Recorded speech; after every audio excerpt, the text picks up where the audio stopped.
Me again, just a simple little video.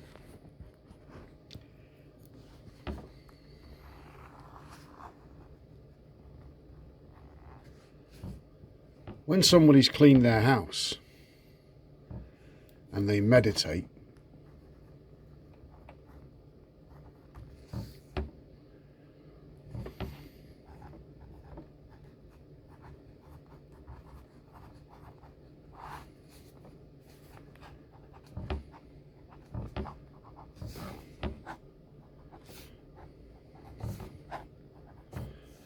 they pop up on the radar.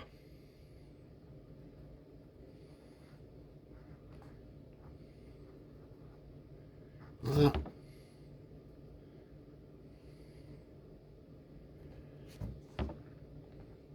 This is me.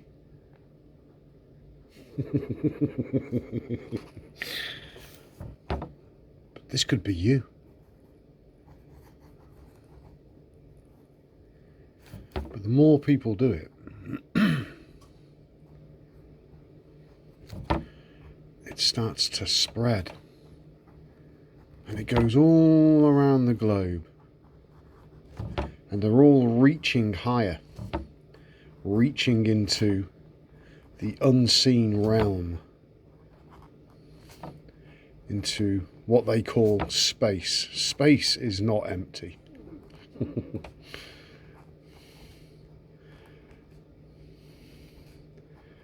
at that. All the way around it.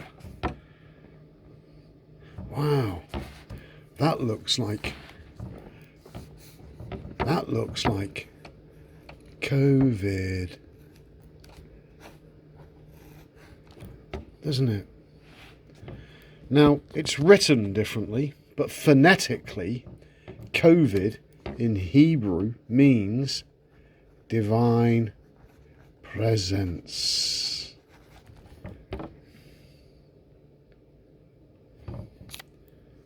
See? And they're trying to stop you from wearing your, from spreading the divine presence. But because the leaders of the world are blind. They are blind guides. So when they say lockdown, then you should consider that a blessing. Because then you get to lock down and you have all the time in the world to go within. Now when you meditate, initially this is what you'll see. Let me just cover it up. You'll see the abyss and you'll be looking. So the act of meditation is to be aware, conscious awareness. So you are looking into the abyss. You are searching something out. You are seeking earnestly. And you do it in silence. You be still. And as your house gets cleaner, that thing you live in, your body, you might see this. A flash of light.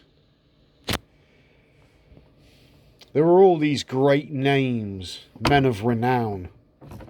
Plato, Aristotle, Krishna, Jesus. More accurately, his name was Yahusha. Other names, Muhammad, all these different names. Hermes Trismegistus, so that's Hermes, thrice majestic. Now, all of these archetypes have one thing in common. They all delivered a message to humanity. So they delivered a message, okay, but the collective have fucked that up. They've turned it into a religious nonsense. But the individual that understands simple instructions would clean their house and go within and start to meditate. And like I've said initially, you are looking into the abyss. Now, as your house gets cleaner, the electromagnetic energy in your body starts to move. Now, electromagnetism produces light. And that's physics. Physics is a Greek word. Its etymology is nature. So it's internal physics, internal nature, and you're watching it. Now these messengers are flashes of light whilst meditating. So you are receiving something. Now the Greek word for a messenger is angelos, and the modern word for a messenger, or angelos, is angel. So when you are meditating and you see flashes of light, then you have received a message from the messenger, angel. And it takes your ego a bit of time to understand what it's being told. But if you keep searching, keep doing it, things will start to happen. The way you perceive things will change. And it's very subtle at first. So you've got to pay attention. Like the character Jesus said, eat everything that's put in front of you. Now he's not talking about food, he's talking about life. So when somebody says something to you, it might have a meaning. When you listen to a song that you've listened to 1,000 times, the lyrics will suddenly mean something completely different. But to eat what's put in front of you, you have to be conscious. You have to be alert. It talks in the book about the watchers on the wall. So imagine that you are watching your walls. The wall is your skull, your cranium, and you're watching because you don't want all that shit going in there. You are the sentry. You are protecting Jerusalem, so to speak. Now,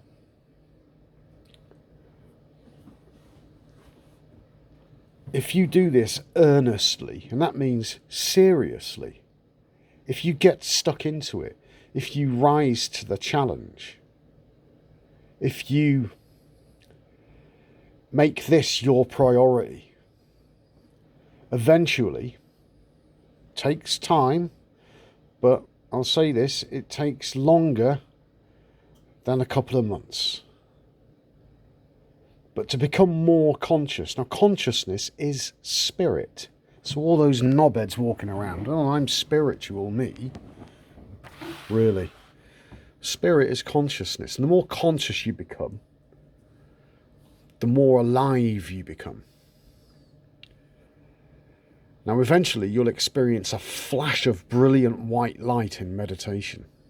And that is the part where Jesus appears to the Apostle Paul and says to Paul, Saul, Saul, why do you persecute me? In other words, he's saying, why do you kill the sacred secretion? And then you'll learn about the sacred secretion. Because you've raised the Kundalini energy, you've become wise as a serpent. The divine feminine is online. But now you need to raise the secretion.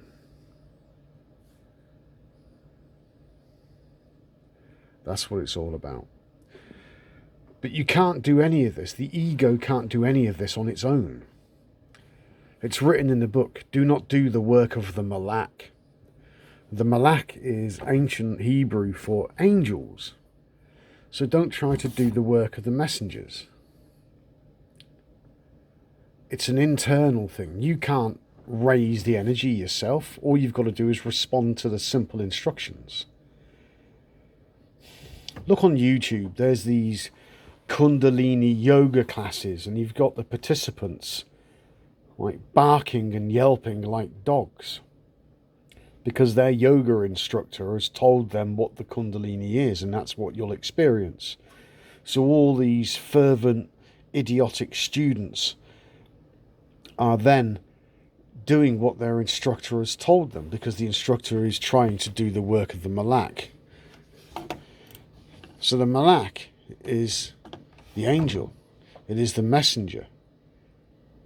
All you've got to do is respond to the simple instructions which I've just issued. Clean your house and meditate. And I've explained what the flashes of light are. And I've explained what the great flash of white light is. That's the so-called enlightenment.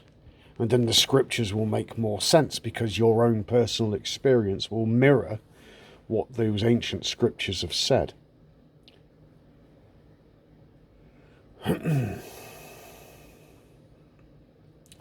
The Apostle Paul eventually had his head cut off, which is symbolic of ego death. But the Apostle Paul was against everything that Jesus said.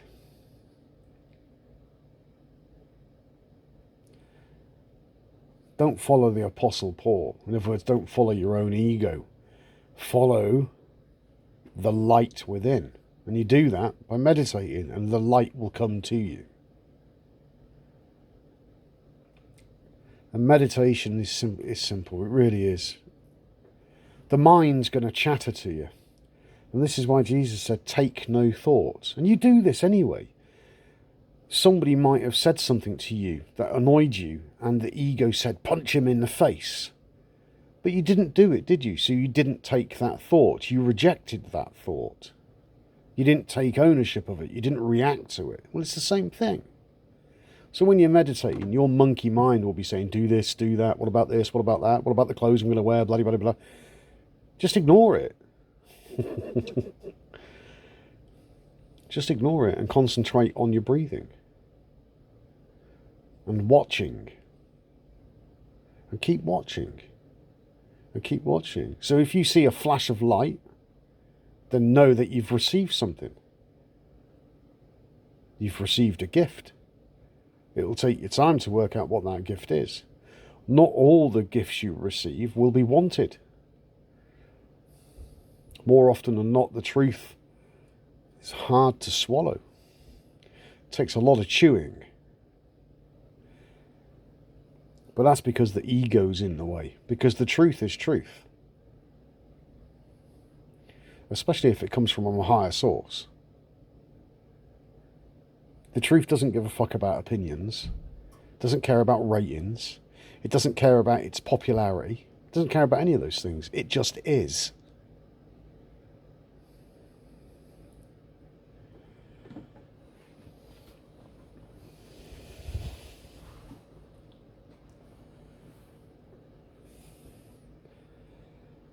Think about it. Chew the cud. Go within.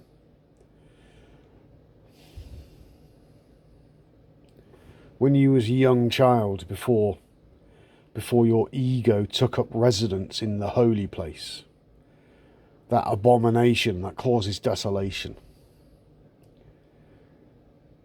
When you shut your eyes, there was light all the time, the light of consciousness. But now as an adult you close your eyes and there's no light, it's just the darkness. And how deep is that darkness? Read Matthew 6:22 and then 6:23. So it talks about, let thine eye be single and your whole body will fill with light. But if your eye is full of darkness, and how deep is that darkness? So he's telling you, so you know this now, you're armed with knowledge. So you go into meditation and you're looking at the eye and it's dark, there's nothing there, it's the fucking abyss.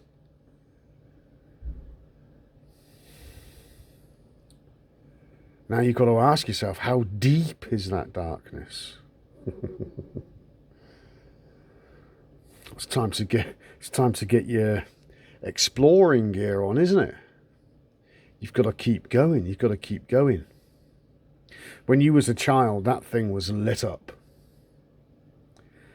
But then this world sent us to school and we got schooled. Our intuition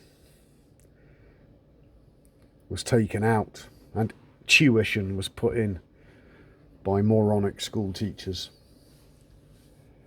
And then more filth went in the form of religion, politics and patriotism. And that beautiful light withdrew from you and it hid. But it hid inside you, it's still there. But since it first hid, you've been collecting a lot of darkness.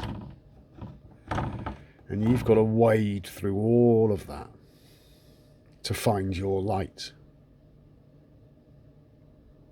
Initially, you'll see flashes, as I've already mentioned. It means you're getting close. Now you're being guided. Your guru within, your own personal Jesus, Krishna, Muhammad, call it whatever you want. They're all just different names for different cultures. Will guide you to Jerusalem, Yerushalayim, the source of light, or the place, or the source where light flows. And then you'll find your light again, and your light will guide you.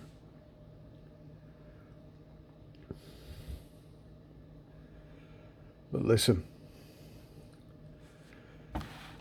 for every action, there is an equal and opposite reaction. Humanity is undergoing a profound change. Whether they're aware of it or not, doesn't matter. But you are being made aware of it. And you need to increase your consciousness. You need to find that light. And then you'll be taught how to maintain it. Because your higher self, that child that was buried so long ago, will be back online. Be like a child, said Jesus.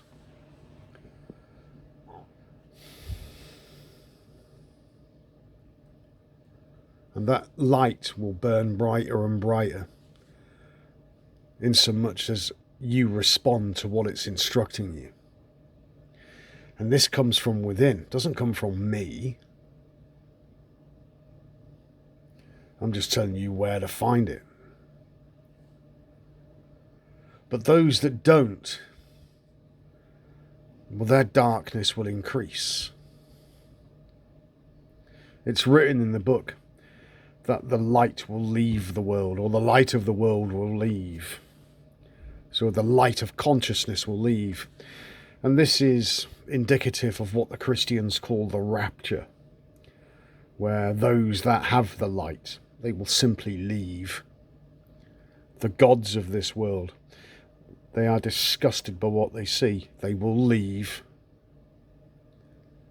And they will leave humanity in its darkness to reap what it has sown.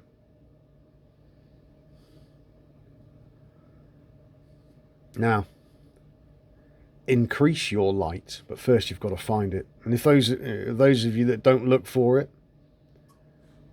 then embrace your darkness, because it's coming back to you.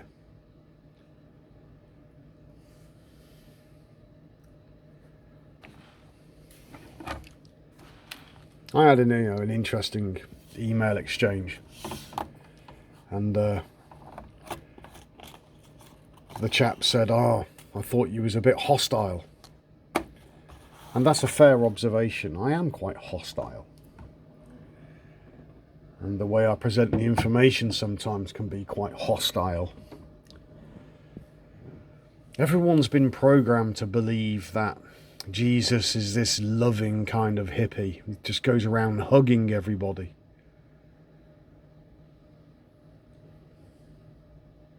Nothing could be further from the truth. The character called Jesus is the judge, because the Father doesn't judge. Jesus judges. So your own higher consciousness will judge you. If you find the light of your consciousness, you become it. You're not going to judge yourself, are you? And if you are the light of consciousness, you will know that you and the Father are one. But if you can't find the light, then you'll be judged on the physical plane.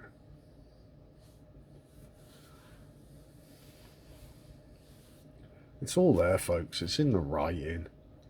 It's even in the media propaganda.